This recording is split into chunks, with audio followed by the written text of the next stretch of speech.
The Figure in the Shadows by John Bellairs, Chapter 5. As soon as Rosarita had gone home, Louis clattered down the cellar stairs to his uncle's workshop. He dug around in the toolbox until he found the wire clippers, and, after a little struggling, managed to cut the little metal loop that held the coin to the watch chain. Then he ran upstairs and rooted around in the drawer of his bedside table until he found his old St. Anthony medal. He had been given the medal after his first Holy Communion, and he had worn it for a while, but then he had gotten tired of it. After a lot of fussing with wire clippers and pliers, he managed to get the coin hooked onto the chain where the St. Anthony medal had been before. He fastened the chain around his neck and went to the mirror to look at himself. October turned into November, and the weather got colder. Louis could see his breath in the morning when he opened the front door. He wore the magic coin all the time now, to church, to school, and even in bed at night. Jonathan, Mrs. Zimmerman, and Rosarita had all at different times seen the chain around his neck, but they had assumed he was just wearing his St. Anthony medal again. Whenever he was undressing in his room, Louis made sure that the door was shut and locked. It would have been hard for Louis to explain how the coin made him feel. The closest thing he could compare it to, was the feeling he got when he went to the Bijou Theater and saw a pirate movie. Louis loved the cutlass duels and thundering broadsides and smoke and battles and blood. When he stepped out onto the street after seeing one, he could almost feel the sword hanging at his side and the long pirate pistol stuck in his belt.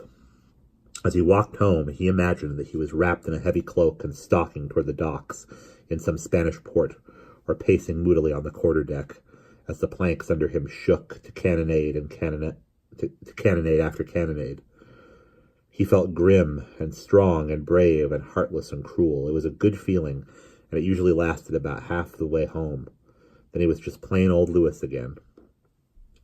The feeling that the magic coin gave Louis was a bit like the pirate movie feeling, except the coin feeling lasted longer. The coin did other things for him, too.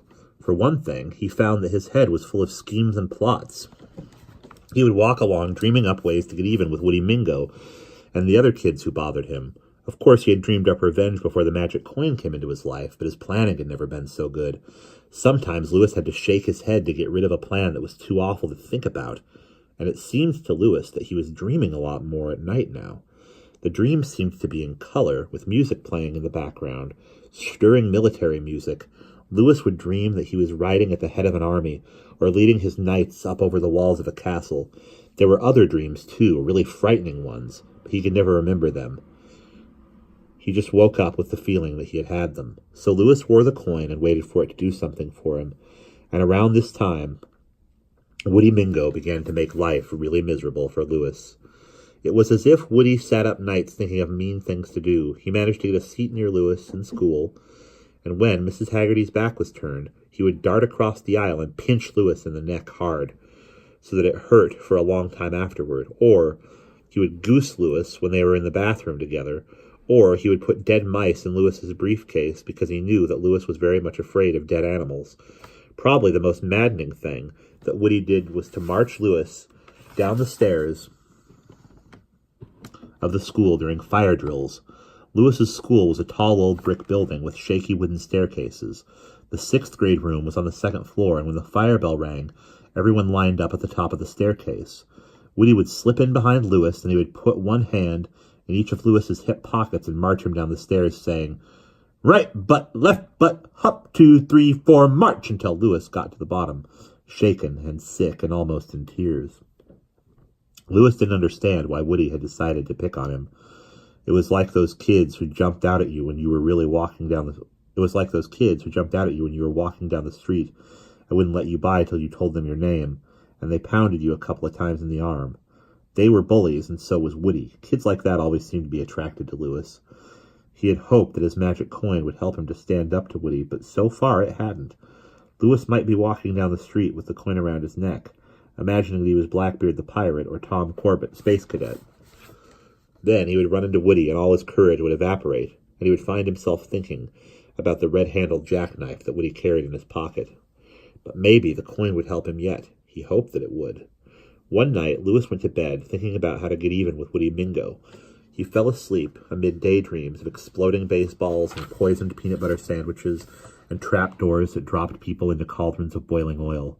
So perhaps it was not very surprising that he had a wild and exciting dream that night. In the dream, Lewis had become a tall, big-boned Viking chieftain. He and his companions were fighting off an attack by some Indians. Lewis recognized the place they were fighting. It was Wilder Creek Park, which was just outside the city limits. Lewis had been there on picnics a number of times. In the dream, the wooden tables and the brick cook stoves had vanished, and the park was weedy and overgrown. He and his men were drawn into a ring in the middle of the park, and Indians were attacking them from all sides. The dream seemed to go on for hours. Knives whizzed past and arrows flew. Lewis was wielding a heavy battle axe, and each time he swung it, an enemy fell. He waded into the throng of painted savages, laying about him mightily and urging his companions on with deep-throated war cries. Lewis swung, and Indians fell right and left. But still they kept coming. When he woke up the next morning, Lewis felt exhausted but glowing and triumphant, as if he had just made an 80-yard touchdown run on the football field. He sat there on the edge of his bed for a while, thinking about the dream. Suddenly he reached in under his pajama top and touched the coin. Darn, it felt perfectly ordinary, just as it always had, except for the time it had jumped and tingled during the saying of the magic spell from Mrs. Zimmerman's book. Lewis felt disappointed. He knew that very powerful amulets were supposed to seem dead, but just the same, he was disappointed. After a dream like that, the coin ought to have felt red hot. At least that's what Lewis thought. He picked the coin up and eyed it skeptically. It really hadn't done anything for him yet. Nothing real, that is, except give him strange feelings and dreams. And maybe the coin hadn't even done that. Maybe the feelings and dreams had just come out of his own mind. Lewis felt confused. He thought about the coin some more as he was getting dressed. It certainly was true that the coin had jumped in his hand that once, or had it. Lewis knew that you could get some very funny pinches and twinges in your body. Once on a hot summer day, he had a feeling that a worm was crawling across his back. When he took off his shirt and looked, there was nothing there. What if? Oh, the heck with it. Phooey on it. Lewis shook his head to get rid of all the conflicting thoughts that were banging around in his skull. By the time he had finished dressing, he felt better. In fact, he was beginning to get the pirate movie feeling again. Lewis looked at himself in the mirror. He patted the coin. Maybe the coin had hurt him. Maybe it knew he was having doubts about its powers. Maybe it just wanted a chance to prove itself. Okay. He would give it a chance. Today would be the day the coin helped him take care of Woody Mingo. And that's the end of Chapter 5.